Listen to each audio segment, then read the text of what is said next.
Hi, எல்லோருக்கும் வணக்கம். இந்த பாத்திரம் என்னன்னு உங்களுக்கு தெரியுதா? இது நீங்க யாருமே பார்த்திருக்க மாட்டீங்க. இதுதான் ரொம்ப ரொம்ப பழமையான ரயில் அடுக்குன்னு சொல்லுவாங்க. ரயிலுக்கு இதுக்கு என்ன சம்பந்தம் அப்படின்னு நீங்க யோசிக்கலாம்.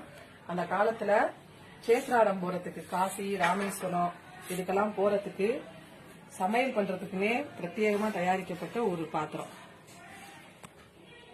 இதுல என்னென்ன இருக்கு அப்படின்னு சொல்லி உங்களுக்கு காமிக்க போறேன். பார்த்தாலே உங்களுக்கே ஆச்சரியமா இருக்கும். ஃபர்ஸ்ட் ஏதாவது ஒரு காய் பண்றதுக்குள்ள 2 அகலமான பாத்திரம். அடுத்து இத சிப்பல் அப்படின்னு சொல்லுவாங்க.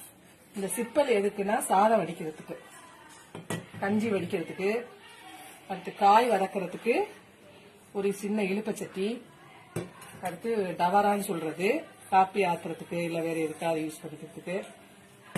அதுக்கடுத்து சின்னதா ஒரு பாத்திரம், கடுகு இந்த மாதிரி வச்சுக்கிறதுக்கு சின்ன சின்னதா பாத்திரங்கள் சைஸ் வாரியா கொடுத்துருக்காங்க. அதே மாதிரி தண்ணி மோந்துக்கிறதுக்கு சின்னதா ஒரு சொம்பு,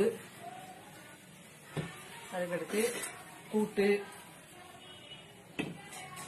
குழம்பு, ஒரு சின்ன கல்யாணமே செஞ்சிடலாம் இதை வச்சு.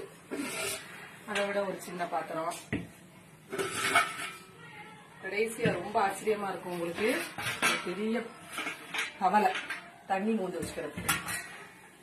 இதை விட ஒரு ஃபேமிலியே இதை வச்சு ரன் பண்ணிடலாம். ஆனா அது ஃபுல்லா ஒரு சின்ன அடுக்குலயே காம்பாக்டா ஒரு பெரிய இன்ஜினியரிங் ஸ்டூடெண்ட் கூட யோசிக்க முடியாத அளவு அந்த காலத்துல ரொம்ப அழகா பண்ணிருக்காங்க. எதுவுமே டிஸ்லோகேட்டே ஆகாது. நீங்க வச்சீங்கன்னா அது அழகா செட் ஆகும் எல்லாமே. திருப்பி அதை உங்களுக்கு திருப்பி வச்சு காமிக்கிறேன்.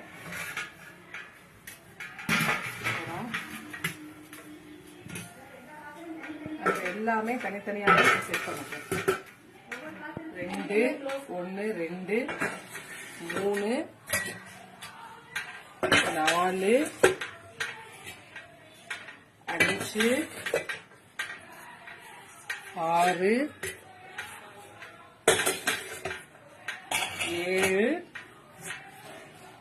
8 9 10 சிப்பல் 11 12